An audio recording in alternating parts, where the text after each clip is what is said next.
Welcome to the Holiday Joy Fest. Are you looking to get your hands on some Oolong Layered Armor? I know you are, because you want to get those VIP joyful tickets, because that was what most people were talking about during my live stream last night over on Twitch. So let's talk about it, and I'm not going to beat around the bush. I'm going to go straight into the whole VIP joyful ticket situation. Here's how this whole thing is going to work out. So first, you got to get your hands on some actual joyful tickets. And the way you do that is you're going to go up to the resource center and you're going to pick up your bounties. Now, the limited bounties are going to be from two festivals that are going on right now in Monster Hunter World Iceborne. One of those festivals is the Winter Festival, which is the same festival that we had last year in Monster Hunter World around Christmas time.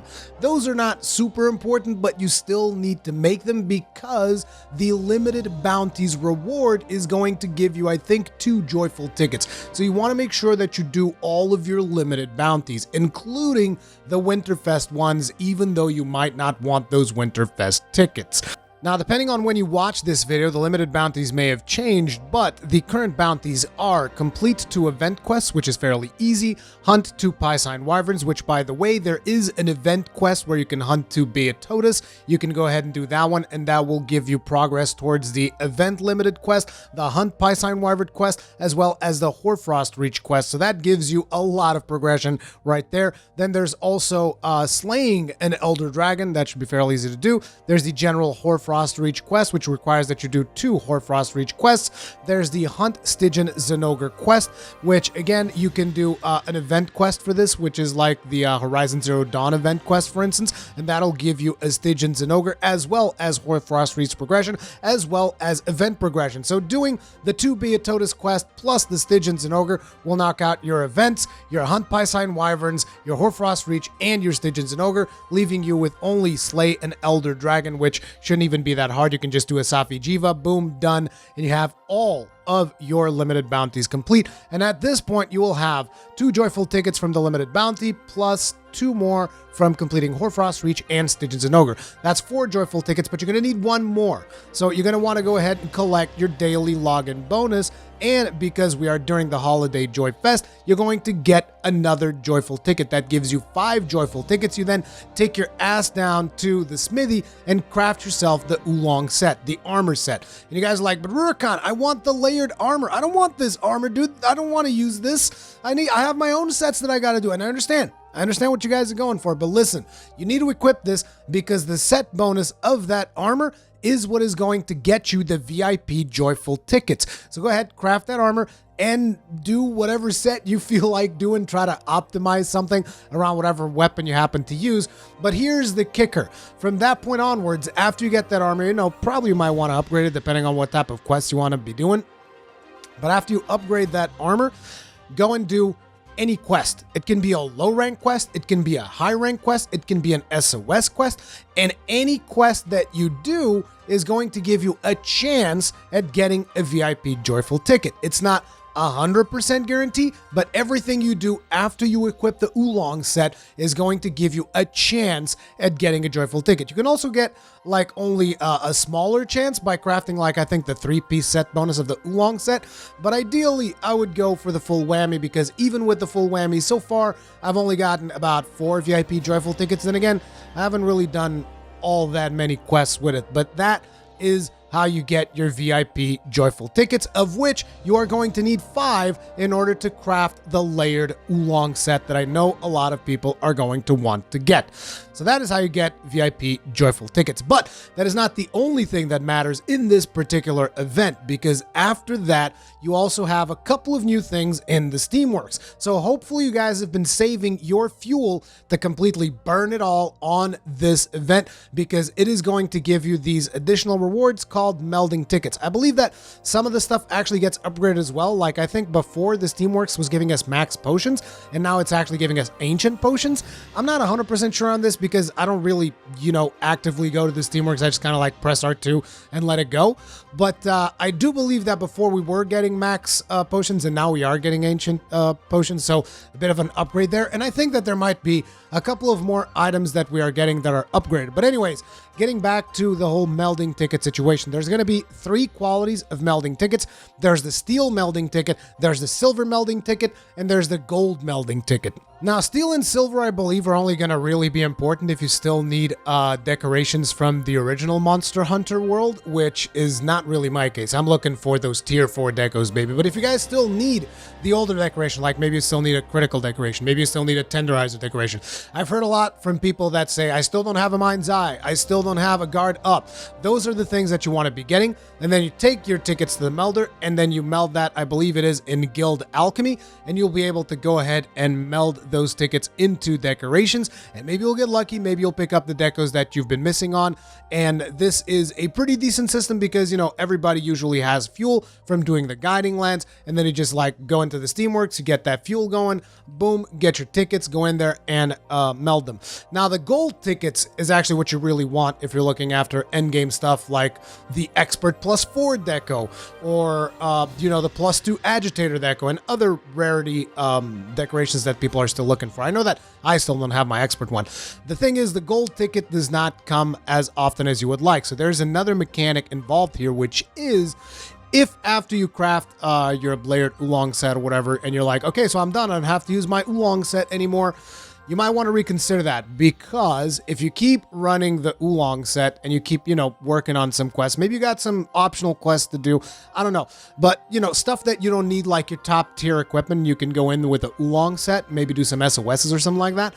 And as you get more VIP Joyful tickets, you're able to exchange those at the melder for more gold melding tickets, which will give you more chances at getting the tier 4 decorations. So keep that in mind. VIP Joyful tickets are not just there to get you the Oolong Layered set, they're also there to get you to trade in for the gold melding tickets so that you can get more chance at getting decorations. And this is mostly like the meta set that you can get from this event at this point. And I say meta, it's like layered armor. You know, it depends on the importance that each of us values layered armor, but I think that the layered armor is one of the cooler things that's going to come out of this particular event. But then there's also 4 new events. Now, naturally, there's a bunch of events that are popping up on the list.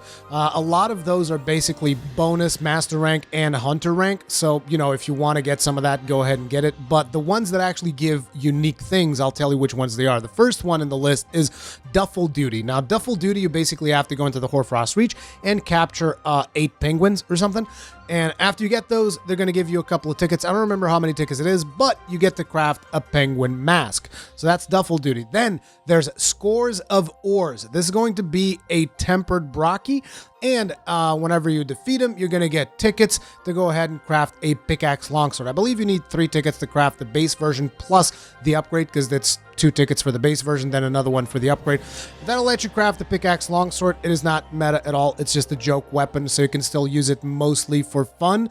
You know, because I don't think there's anything that's going to come out on the game on the near future that is going to beat out Safi Jiva's weapons, okay? This doesn't even come close to anything that you can get from Safi Jiva. It's just a joke weapon where you can play a longsword that kind of just looks like a pickaxe, okay? The next one is going to be a Chilling Entrance. So this involves you defeating a Valhazak as well as a Velkhana. It is one at a time.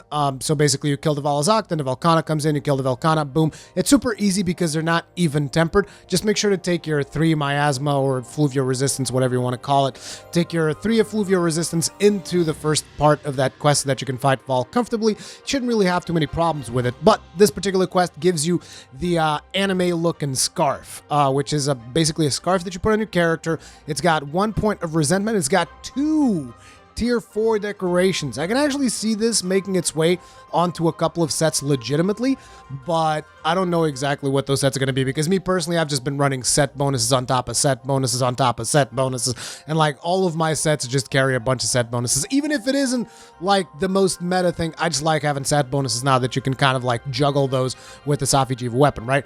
But anyway, the anime scarf does have, you know, good slots, so you can include it in your sets if you want to. And it's basically a scarf that it's got some kind of weird physics to it, so it just looks like it's constantly waving in the wind, even if there isn't any wind going on. It does look pretty cool. I can see that a lot of like anime fans are gonna love this particular scarf. So, you know, that's something that you can craft. But again, it is not layered armor. It is an actual armor piece. I believe that most of the stuff will eventually come as layered armor because Capcom has kind of like been providing players with more and more layered armor. So I think it's only a matter of time before we get all of this as layered armor. But anyway, the other thing that you can get is the buff body armor. Now, this is going to involve doing a quest called Muscle Monkey Madness, which basically means, as you guys can imagine, you have to fight 2 Rajangs in the arena. And this is a timed quest, as in the Rajangs come based on a timer. So it's not like you kill one Rajang and another one shows up. It's like you're fighting one, and then another one shows up. Now, here's the trick to this quest if you guys are struggling with it. Let the Rajangs fight each other. So, like, when you're fighting the first Rajang, deal as much damage as you can, you know, play it safe, all of that stuff. When the second Rajang comes in, instantly swap targets to the second Rajang and let them fight each other for as long as possible, because they'll beat the crap out of each other. It's actually a pretty fun quest, depending on, you know, how much you like fighting Rajang, which I'm not a big fan, but seeing Rajang kind of like beat another Rajang, I thought was kind of interesting. It almost makes you wish there was like a turf war, but either way, it is a pretty cool quest overall. But basically, what you get out of this is the buff body armor. What does that mean? It's basically it's like, imagine your hunter goes like on a bodybuilding contest, and that, I mean, it's not even that ripped. It is ripped, but it's not like mega, like Arnold Schwarzenegger in his prime ripped. But, you know, it makes your hunter a little bit more muscular, which was one of the things that I have mentioned previously in some of my streams, is like, man, what's the deal with our hunter being like so skinny? And then you look at like the Admiral, and then he's built like a friggin' truck.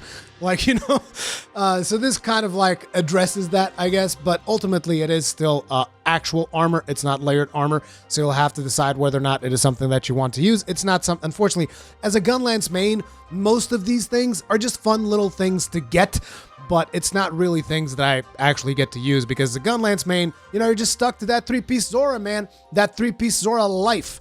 Unless you do what I did with Elemental Gunlances, which is not the best of ideas, but I still did it because I'm an idiot.